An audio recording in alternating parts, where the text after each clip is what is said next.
माता रमाईचा माता रमाईचा माता रमाईचा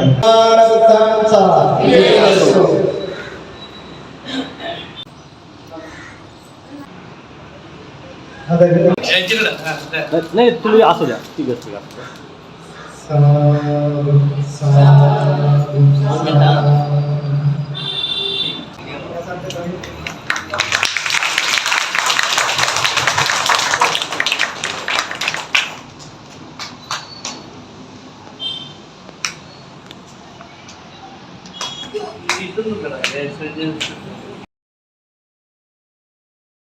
व्याख्यानाला सुरुवात करते.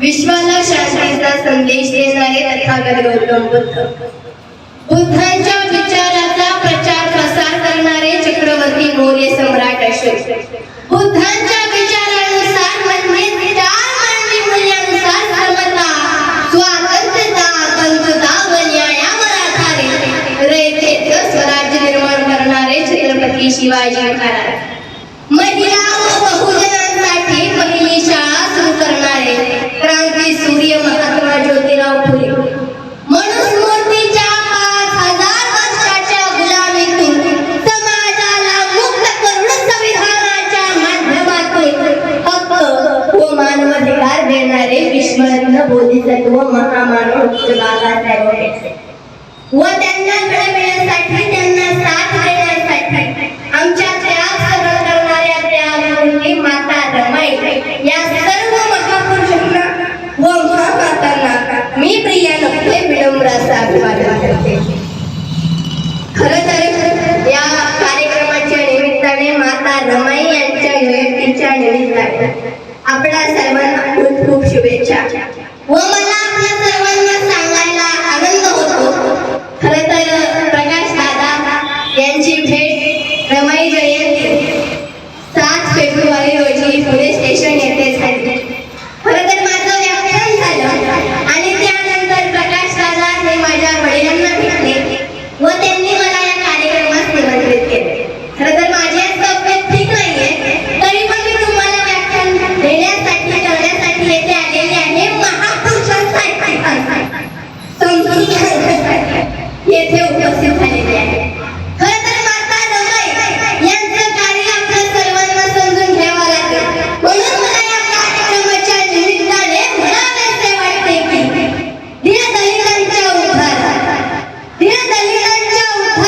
केले जीवाचे रान, दीनदलितांच्या उद्धारात केले जीवाचे रान माता भगिनींना इको आहे.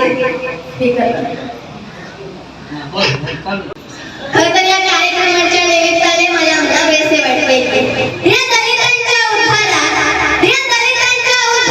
केले जीवाचे रान, दीनदलितांच्या उद्धारात केले जीवाचे रान माता भगिनींना घटनेत केले माणूस म्हणून सन्मान, माणूस म्हणून सन्मान. इको माता भगिनींना घटनेत केले माणूस म्हणून सन्मान, माणूस म्हणून सन्मान. केला 14 तळ्याचा सत्याग्रह, केला 14 तळ्याचा सत्याग्रह, मनुस्मृतीचे केले दहन, मनुस्मृतीचे केले दहन. अशा या महामानवाला बाबासाहेबांना मी प्रियानपणे करते विनम्राभिवादन करते विनम्राभिवादन. खरं तर माता रमाई यांच्या कार्याला पाहता मला म्हणावेसे वाटते की विसरू नका त्या मातेला, विसरू नका त्या मातेला रमाई आंबेडकर म्हणताचीला, विसरू नका त्या मातेला रमाई आंबेडकर म्हणताचीला. अहो एक एक दिवस लोटत तोंडात पदराचा बोळा धरून, एक एक दिवस लोटत तोंडात पदराचा बोळा धरून पोटची पोरं गमावली तरीही राहिली ती धन दौलत संपत्तीचा मोह नव्हता कधी. अहो धन दौलत संपत्तीचा मोह नव्हता कधी तिला. विसरू नका त्या मातेला रमाई आंबेडकर म्हणतायची. खरं तर बाबासाहेबांच्या पत्नी माता रमाई म्हणजे समस्त भारतीयांच्या माऊली, चराचरावर प्रेम करणाऱ्या माय म्हणजे दुधावरची साय. खरं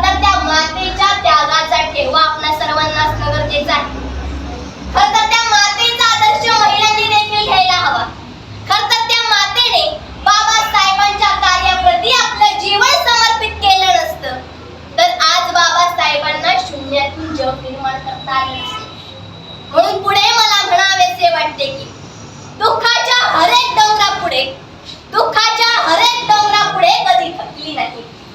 अहो दुःखाच्या हरेक डोंगरापुढे कधी थकली नाही ती. सर केली संकट पर्वतांची, कधी खचली नाही ती.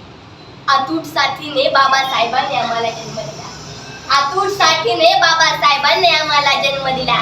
विसरू नका त्या मातेला, रमाई आंबेडकर म्हणताजीला, रमाई आंबेडकर म्हणताजीला. जन्म द्या माता रमाईला, तेव्हा येथे बाबासाहेब घडतील. जन्म द्या माता रमाईला, तेव्हा येथे बाबासाहेब घडतील. नाहीतर नतमस्तक व्हा, उद्या इतिहास देखील रडेल. खंबीरपणे साथ द्या आणि बनवा एक मजबूत किल्ला.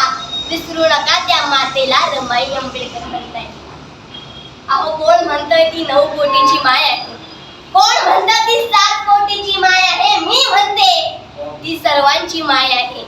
दाखवावा असा भारतीय मला, ज्याच्यावर माझ्या रमाईचे उपकार नाही. बाबासाहेबांची ती मालकीण झाली, बाबासाहेबांच्या कमाईची ती मालकीण झाली. बाबासाहेबांच्या क्रांतीची ती मशाल झाली. बाबासाहेबांच्या कमाईची ती मालकीण झाली. बाबासाहेबांच्या क्रांतीची ती मशाल झाली. इथल्या प्रत्येक पोरक्या लेकराची ती आई झाली. आणि बाबासाहेबांच्या लेखणीची ती शाही झाली. आणि बाबासाहेबांच्या लेखणीची ती शाही झाली. खरतर माता रमाई यांचे कार्य फार मोठे आहे, महान आहे. खरतर आज येथे उपस्थित असलेल्या महिलांना मला आवर्जून सांगावेसे वाटते की जर त्या माता रमाईने बाबासाहेबांच्या कार्याप्रती त्याग समर्पण दिलं नसतं तर आज तुम्हाला सुखाचे 2 घास खाता आले. खरतर माता रमाई यांच्या जयंती निमित्त त्यांना अभिवादन करण्यासाठी आपण येथे सर्वजण उपस्थित राहिलात, याबद्दल आपल्या सर्वांचे मी आभार मानते, धन्यवाद व्यक्त करते. खरतर दादा प्रकाश दादा हे वेगवेगळ्या कार्यक्रमाच्या माध्यमातून असेल माता रमाई यांच्या जयंती निमित्त बौद्ध विहारात या कार्यक्रमाचे आयोजन करत असतात, जेणेकरून समाजामध्ये माता रमाई, डॉक्टर बाबासाहेब आंबेडकर, तथागत गौतम बुद्ध यांचे कार्य, यांचा इतिहास होता. खरं तर जेव्हा मला पप्पांनी सांगितलं की प्रकाश दादा कांबळे सर मला भेटले होते, ते म्हणले आपल्याला चंद्रायणी नगरमध्ये यायचंय, चंद्रमणी इथे यायचंय. मी दादांचा फोटो बघितला आणि तेव्हा मी ठरवलं या कार्यक्रमाला यायचंच आहे. खरं तर या दादांचं वय किती आहे बघा. एवढे निष्ठावान कार्यकर्ते आहेत जे महापुरुषांचा इतिहास या समाजाला समजावा आणि महापुरुषांचं स्वप्न काय आहे हे देखील या समाजाला समजावं, यासाठी ते कार्य करत असतात. दिवस रात्र महापुरुषांचा विचाराचा वसा व वारसा तुमच्यापर्यंत पोहोचावा, यासाठी या कार्यक्रमाचे आयोजन करत असतात. आणि येथे उपस्थित असलेल्या मान्यवरांना माझी विनंती आहे की एकदा या व्यक्तीसाठी जोरदार टाळ्या झाल्या पाहिजेत.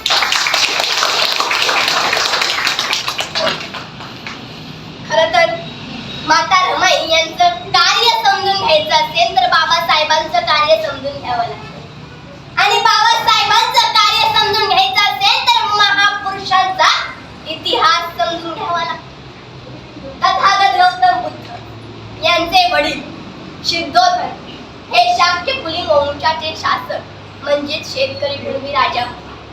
वयाच्या 29व्या वर्षी सिद्धार्थ गौतमाने आपला सुखी संसार सोडून रानावनांचा मार्ग धरला. अद्दीप भव असा महान संदेश दिला. तुम्हीच तुमचे गुरु होऊ शकता. तुम्हाला तथाकथित गुरु करण्याची गरज नाही व कोणाच्या शरण अथवा पाया पडण्याची गरज नाही. खरं तर तथागत गौतम बुद्ध यांना बुद्ध ही उपाधी विश्वाने दिलेली आहे. त्यांच्या बुद्धिमत्तेला, विद्वत्तेला पाहून विश्वाने त्यांना बुद्ध ही उपाधी दिली. जसं महात्मा ज्योतिराव फुले यांच्या कार्याला पाहून लोकांनी त्यांना महात्मा ही उपाधी दिलेली आहे. खरं तर शिवराय यांनी तथागत गौतम बुद्ध यांना आदर्श मानले. खरं तर शहाजी महाराज यांचा तुकडा किती शोभून दिसते भीमा संग माझ्या रमाईचा तुकडा. रमाई होती भीमाची माझ्या काळजाचा तो तुकडा. किती शोभून दिसते भीमा संग माझ्या रमाईचा तो तुकडा. सोन्यानं मळवून घडवून दिलं ते घरदार.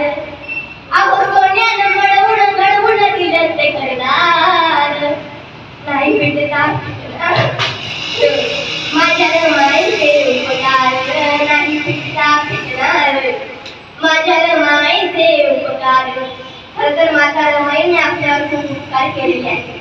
म्हणून पुढे मला म्हणावेसे वाटते की आम्हा मिळून दिला सार बंगला गाडी आणि घरदार, आम्हा मिळून दिला सार बंगला गाडी आणि घरदार, बहुजनांच्या हितासाठी बहुजनांच्या हितासाठी लेकर गमावली चार चार, लेकर गमावली चार चार, अशा कठीण काळी संसार केला तो रमान, अशा कठीण काळी संसार केला तो रमान. नाही पिटका पिटणार माझ्या रमाईचे उपकार, नाही पिटका पिटणार माझ्या रमाईचे उपकार. खरं माता रमाईने जे आपल्यावर उपकार केले त्या उपकाराची जाणीव आपल्या सर्वांना व्हायलाच हवी. म्हणून येथे मला म्हणावेसे वाटते की माता रमाईने माझ्या बाबासाहेबांना घडविले आणि मला म्हणावेसे वाटते की अरे भीमजीने हमें पहलवान बना डाला, भीमजीने हमें पहलवान बना डाला, हटा न पाए वो चट्टान बना डाला, भीमजीने हमें पहलवान बना डाला, हटा न पाए वो चट्टान बना डाला. अरे मेरे भीम जी के संविधान का तो करिश्मा देख, अरे मेरे भीम जी के संविधान का करिश्मा तो देखो यारो. जिन महिलाओं को अछूत कहा जाता था उन्हें राष्ट्रपति और प्रधानमंत्री बनाया. खतर माता रमाईने त्या काळी त्याग सोडले नसते तर आज माझ्या माता भगिनींना दोन घास तुपाचे खाता आले नसते. आज माझ्या माता भगिनींना मान सन्मान मिळाला नसता. आज माझी आई, माझी बहीण, माझी माता भगिनी शिक्षण घेऊ शकल्या नसत्या. खरं तर या कार्यक्रमाच्या निमित्ताने माता रमाई यांना मी वंदन करते. खरं तर बाबासाहेबांचे कार्य सांगत असताना बाबासाहेब म्हणाले होते देशातले पहिले क्षुद्राष्ट्रपती शिवाजी महाराज होते. कारण त्यांच्या राज्याभिषेका वेळी मनुवाद्यांनी त्यांना क्षुद्र म्हणून अपमानित केले. बुद्धिहीन तथा पाखंडी लोग हैं तथा उनको प्रोत्साहन और सहयोग देने वाले मूर्ख लोग हैं. अरे मौतें चाहे प्रयागराज में हो या मक्का मदीना में हो या केदारनाथ में हो, कोई भी शक्ति बचाने नहीं है. इसीलिए मैं मेरे भारत के देशवासियों से कहना चाहती हूँ पाखंडवाद से दूर रहकर, विदेशी मनुवादियों से दूर रहकर शिक्षित बनिए. अपने विवेकता का, अपने सद्बुद्धि का उपयोग करें, आगे बढ़िए. आजकल क्या हो रहा है, आपल्या महापुरुषांचा सतत अपमान होत आहे, आपल्या महापुरुषांचा सतत अपमान होत आहे. अरे जिस समय मनुस्मृति के अनुसार हमारे महिला और बहुजनों पर जानवरों से भी 72 जुर्म हो रहे थे, तो बाबा साहब ने संविधान के माध्यम से हमें इंसान बनाया, सच्चा स्वर्ग दिखलाया. लेकिन मनुवादी लोग गृह मंत्री से वो बातें रटाकर, स्वर्ग और नरक की बातें रटाकर संविधान और बाबा साहब को अपमान करना चाहते हैं. अरे परभनी में जब लोगों ने ईवीएम के मुद्दे को लेकर जन आंदोलन खड़ा किया तो मनुवादी लोगों ने वकालत का अध्ययन करने वाले निर्दोष सोमनाथ सूर्यवंशी की हत्या की और पुलिसों के माध्यम से दंडुशाही निर्माण की. इसी बात पर मैं कहना चाहती हूँ कि ईवीएम हटाओ, मताधिकार बचाओ. ईवीएम हटाओ, मताधिकार बचाओ. मताधिकार बचेगा तो संविधान बचेगा, मताधिकार बचेगा तो संविधान बचेगा और संविधान बचेगा तो हमारी लोकशाही बचेगी और फिर भी हमारा भारत बचेगा. खरं तर बाबासाहेब यांचं महापरिनिर्वाण झालं 6 डिसेंबर. काही साहजिकच आहे की देश आपण प्रभावित झाला असतात. कारण हे व्याकरण हे लहान मुली इतकं सुंदर करते. आता तुम्हाला त्याचा प्रत्यय आला. आता मी ह्यासाठी तिथं बोलवतो रिया आमच्या सांगली गावाच्या आणि आमच्या सांगली गावात आज 50 वर्ष वंदन होते, 50 वर्ष दरवर्षी वंदन होते आणि हे वेळ सुद्धा 50 वर्ष झालंय. हे 75च्या चळवळीमध्ये, आंबेडकर चळवळीमध्ये विहार बसले. तसंच हे विहारचं संस्थापक अध्यक्ष मी आहे आणि त्याचे वडील सुभाष लपते त्यांनी सुद्धा माझं ऐकलं आणि त्याला सांगितलं दादाच्या कामाला जायचं, गावात जायचं आणि आपण व्याख्यान द्यायचं. त्याप्रमाणे या ठिकाणी उपस्थित झाल्याबद्दल त्याला धन्यवाद देतो आणि पुढच्या आयुष्यात बुद्ध कृपेने तो आणखीन मोठं होईल आणि आंतरराष्ट्रीय जे आहे ते प्रबोधनकार म्हणून नाव आहे. परदेशात तो प्रवचन केले, व्याख्यान दिले, तसंच अनेक आपल्या देशामध्ये परदेशात व्याख्यान देऊन आणि बाबासाहेब चळवळ जीवन ठेवावी आणि वाढवावी अशी अपेक्षा.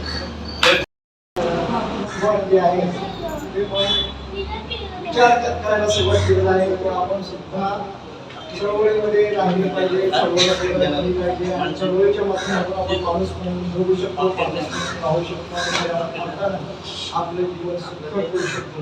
आणि अशाच पद्धतीचा संदेश प्रियाताईच्या व्याख्यानातून आपल्याला दिलेला आहे. म्हणून जाणारा आजच्या दिन व्याख्यान होतं त्यांचे सादर करणं काही या ठिकाणी आवाज सुद्धा आवाज बोलताना आम्हाला खूप छान वाटतं. किती शोभून दिसते भीमा संग माझ्या रमाईचा कंकड़ा. रमाई होती भीमाची माझ्या काळजाचा तो तुकडा. किती शोभून दिसते भीमा संग माझ्या रमाईचा कंकड़ा. सोन्यानं मळवून घडवून दिलं ते घरदार. अहो सोन्यानं मळवून घडवून दिलं ते घरदार. नाही भेटता माझ्या रमाईचे उपकार, नाही भेटता भेटणार माझ्या रमाईचे उपकार. खरं तर माता रमाईने आपल्यावर खूप उपकार केले.